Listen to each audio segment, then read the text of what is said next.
রানীনগর থানার মালিবাড়ি এক অঞ্চলের আমিরাবাদ নিচুপাড়া এলাকায় তৃণমূল কর্মীর বাড়ির পেছনে বোমা ফেলার অভিযোগ বাম কংগ্রেস জোটের বিরুদ্ধে। অভিযোগ অস্বীকার জোটের। ঘটনার পর ওই এলাকায় কেন্দ্রীয় বাহিনী এবং পুলিশ পৌঁছায় পরিস্থিতি নিয়ন্ত্রণে।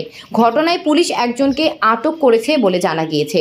তবে জোটের তরফ থেকে হামলার অভিযোগ সম্পূর্ণভাবে অস্বীকার করা হয়েছে।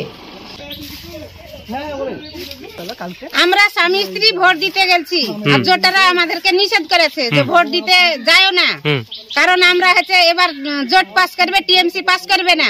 তারপরে আমাদেরকে ভোট দেখাতে এসেছিল, আমরা দেখেছি, দেখিনি, সেই কারণে ভোট দিতে চলে গেছি। ওই কারণে আমার মেয়ে একা আছে, আমরা শাশুড়ি, আমার মা, আমরা স্বামী স্ত্রী সবাই আমরা ভোট দিতে গেছি। বাড়িতে গরু ছাগল বাঁধা আছে কানটায়, আমার মেয়ে বাড়িতে আছে, আর ওরা হচ্ছে পিছন থেকে এসে আমার কানটায় যে বম ফেলে চলে গেছে দেশে জোর লাগানোর জন্য। কখন বমটা ফেললো আমি হচ্ছে টাইম তো বলতে পারছি না, আমি হচ্ছে ভোট দিতে গেছি, আমি ভোটের গোড়াতে আছি, আমি ওখান থেকে শুনে তাড়াতাড়ি আসছি। দেখেছেন কখন? আমার মেয়ে দেখেছে পালাতে, ওই ওপর দিয়ে এসে মার দিয়ে ফেলে দিয়ে চলে গেছে। কেন বম ফেললো? কেন ফেললো তো কি করে বলবো, জোটেরাই বলতে পারবে কি কারণে ফেললো।